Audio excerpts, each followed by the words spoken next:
Hi guys, welcome back. This is Nick Krush, great disc golf coach, and he throws real far.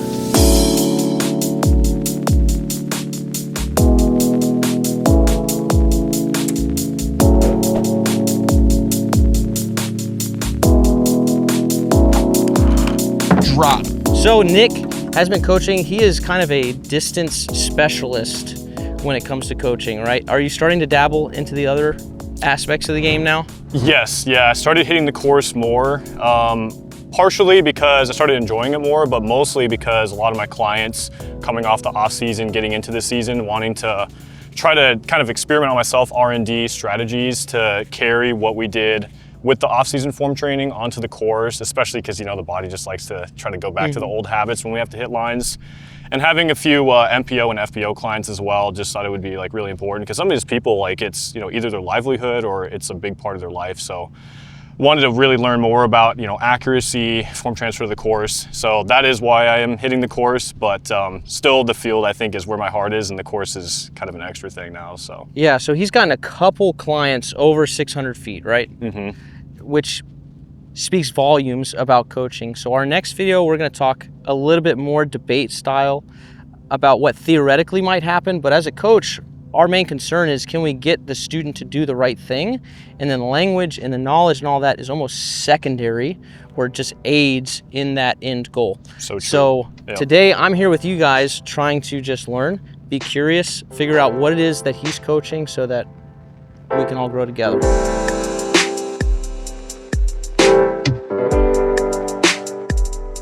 All right, without further ado, distance mechanics. Okay. So do you have core mechanics that you're taking people through? And someone says, how do I throw farther? Right. Where do you go with that? Distance mechanics, I hate to give the boring cliche answer of it depends, but try to give a short version first, I guess, and then if it's not too boring for everyone, I'll try to give more of a expanded, longer answer. So for distance mechanics, there's kind of some main form fundamentals you'd want to have in place, usually just because there could be some low-hanging fruit. So like, for example, if someone's throwing arm is just getting stuck back here and there's zero, you know, horizontal abduction, zero elbow drive, that's probably something that could be worth 10, 20% power and distance. And so a lot of the stuff, I'll usually not try to give someone something that's gonna add distance and decrease accuracy, because in disc golf, accuracy is so important. But the good thing is they overlap so much, because a lot of it's based off of biomechanical efficiency, being dynamically balanced at all times during the throw. So those are all really important things. And then in terms of like the more technical things, for like max power throwing, usually you wanna just maximize range of motion and speed. So if I can have a bigger shoulder turn, a longer reach back, that's usually a good thing, but it can't come at the cost of what my hips are doing or what my lower body coil, because I don't want to be off balance.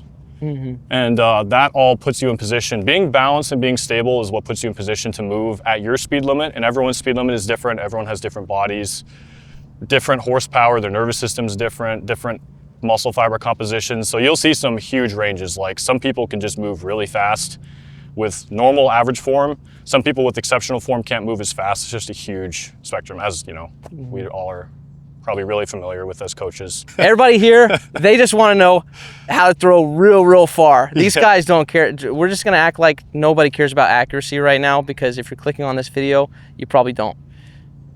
I don't care where it goes as long as it goes 650 feet, you know what I'm saying? Okay, so just to pare down your concepts, so what I heard in overthrow language is you're just trying to make sure you have room to accelerate the disc. So you want your backswing to be as long as possible without compromising the space for your throwing arm. The other big thing that sets that up is your posture, your balance. Okay, so did I recap kind of those things? That was really well said. So for you, yeah, it would be as long of a lever as you can. Yes. As balanced as you can be. Yes. And then yeet. Yes, just send it. Okay, so from here, I get in this position. Okay, here we go. Yeah. So I'm here, my pocket is pinched. This would be nowhere near the deep pocket. Deep pocket, extremely shallow pocket. Okay, all right, so I'm here. So I go back, Let me grab a disc. So you have the pinch pocket, so your shoulder's already rotated. So I was here. Pretty far. Yeah, the move that gets people here looks like I might that. step over here as well, so that's a little bit, yeah, there we go. But generally how people get there, you would say people get there doing a move like this, right? Yeah, they initiate. Do you want me to start talking about? You go crazy. Okay, cool. It's up to you, dude. Yeah, the most common reason for that I see, I'll talk about like the psychological reason or the intent of the throw, and then also the mechanics.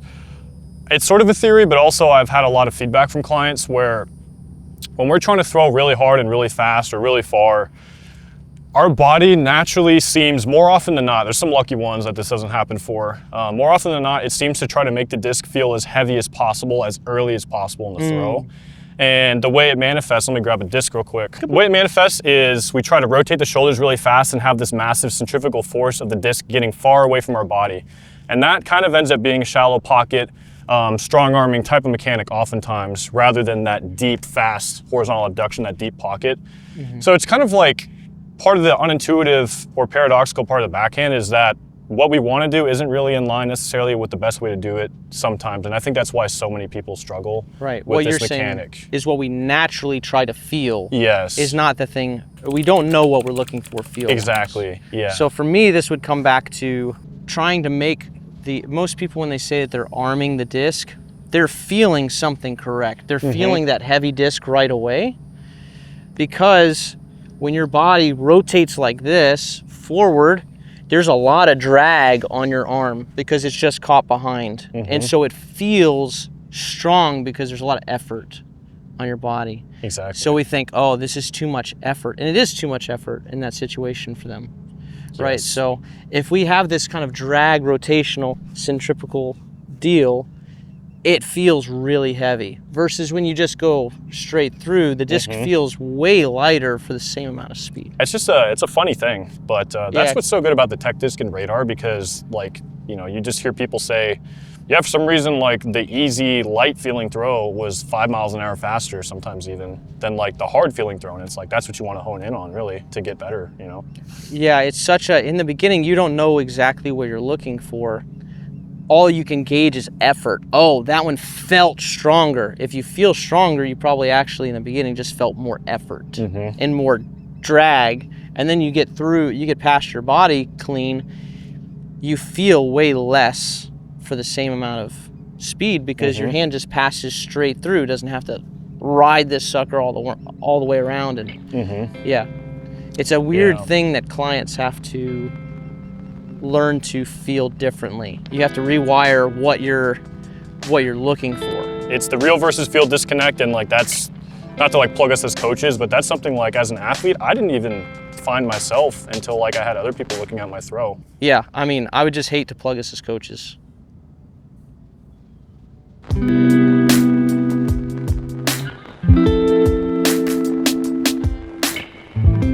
Yeah, but really that is like such a, the student doesn't know, every student kind of naturally, unless they're athletic and you have another background, you don't know the difference between strong and fast.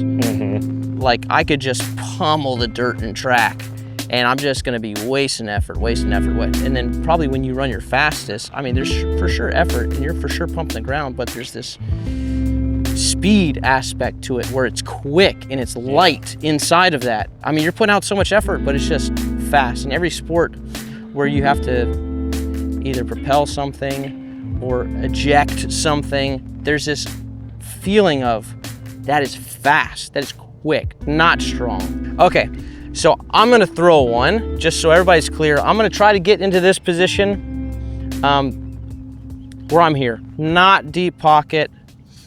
Looks like this when we throw. Oh, hold on. I don't want to be that exaggerated. No. So here we go. Now I'm going to show the bad one, but I'm actually going to make sure the disc gets out of my hand. So.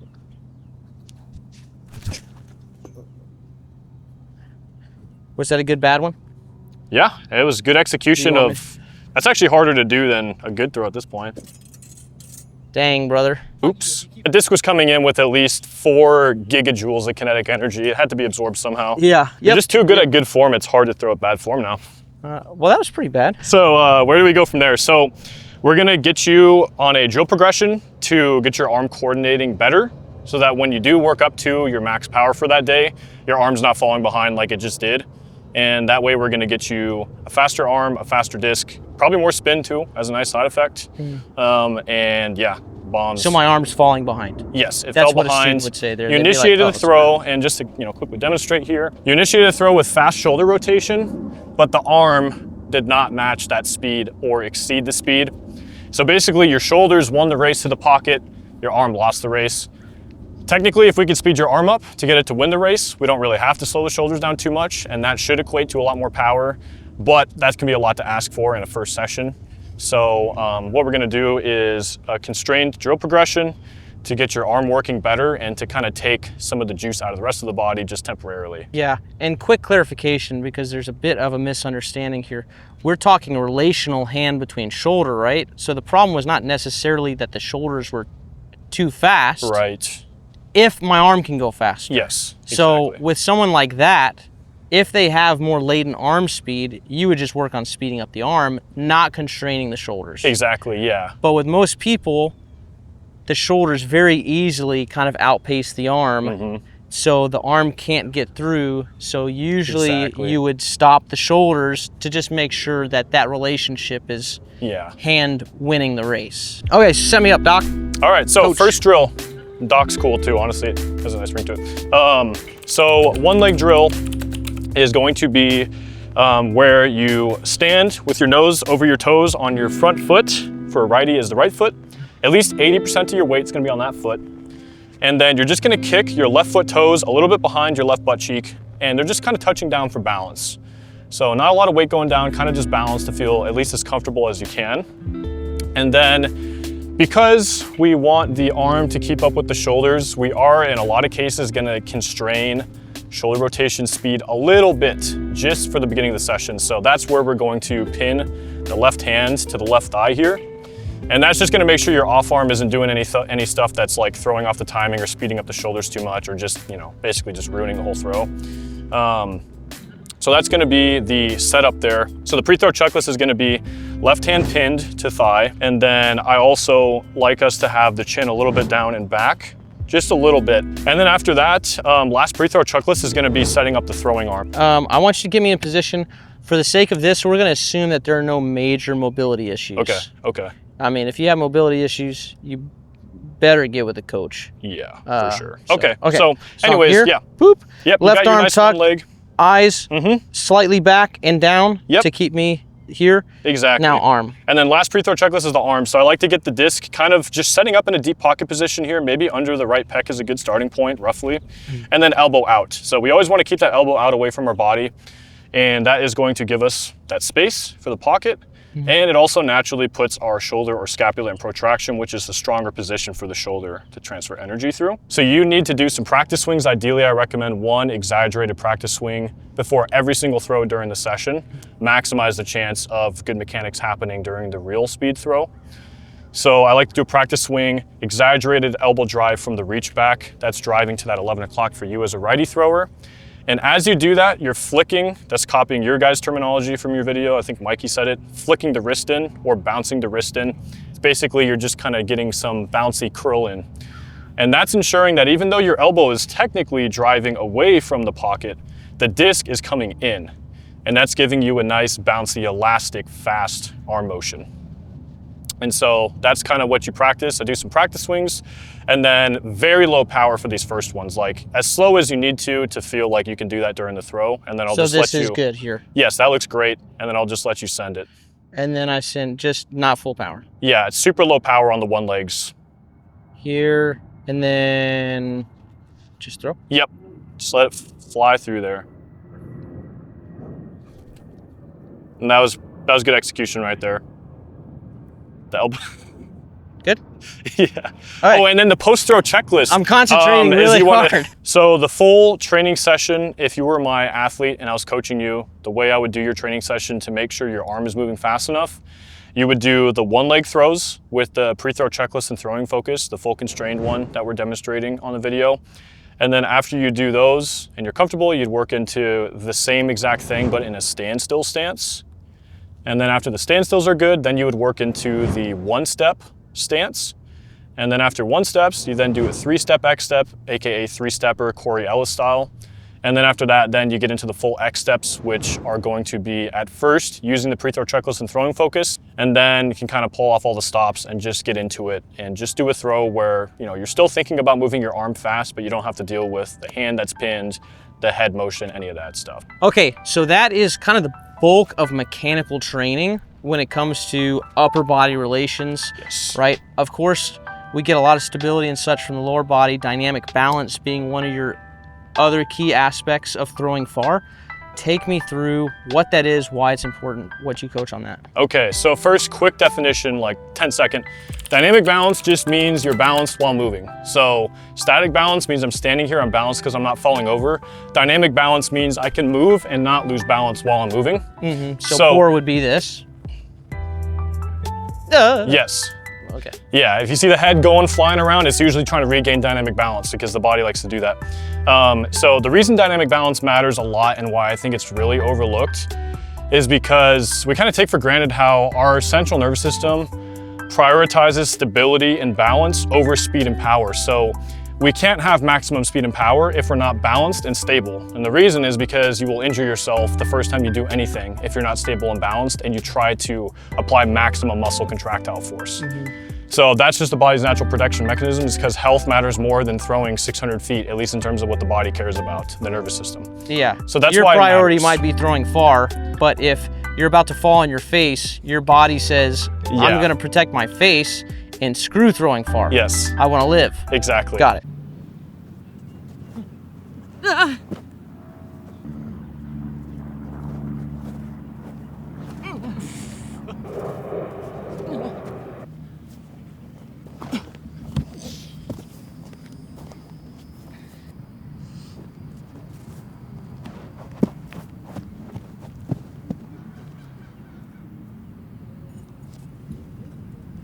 Okay, so that's hip shoulder separation. That's just the way that we get our lots of time with the disc back there, as much room as we can possibly have so we can continue applying force for as long as we can. We want to do that dynamically balanced so our body's not saying, hey, I'd rather protect my face than throw far.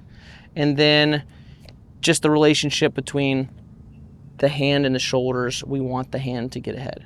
Those are kind of your distance essentials. That's a great summary, yeah. Okay. Now, what about, because when someone's throwing 600 feet, it's high performance, right? There's some like genetics involved. There's some mobility stuff that you have to look at. What are you doing to get people to that elite level? Yeah, it's a great question. It's a big question. But just to summarize, you know, when we're looking at someone reaching either their genetic ceiling or their ceiling for, you know, where their body currently is, as the coach or as the athlete, really, you want to figure out like what your superpowers are naturally. Some people are going to be really good at mimicking another person's form, which is a huge advantage. Go try out, you know, a few different 600-foot, 700-foot throwers' forms. Some people are just going to be really good at generating power, like Clint, Blitz DG, we're looking at you, just powerful beast. So some people have that either from lifting weights or naturally. Some people are really flexible. So Zachary Nash, Eagle McMahon are some guys that come to mind that have good flexibility and good mobility where they can, you know, have long motions. Yeah, because of the strengths, weaknesses, how everybody's built uniquely, differently, created differently, how things go together, different movement patterns that are available that we think about that you won't ever think about. That's why you need a coach, and we really can't overvalue or overplug that. So you need to sign up for Nick's coaching, or you need to sign up for our coaching, or you need to sign up for coaching somewhere with someone that can do that for you. Where can they find your hyper efficient coaching? So you can find me on my website and get in contact with me there. And I coach all levels of disc golf, literally from complete beginners all the way up to MPO guys rated 1,020 plus. So everyone's welcome. And it's remote online style coaching where I do analysis. I put together your training structure for you. And there's a couple different pricing plans for the membership tiers. The lower one is $95 per month. The higher one is $195 per month. And those just have varying levels of involvement, but it's all personalized just to you. We thank Nick for being on the channel. Thanks for having me. Send some love in the comments. Send some love his way. And thanks, brother. It's been great. Appreciate it, man. Dynamic balance. He lost dynamic balance.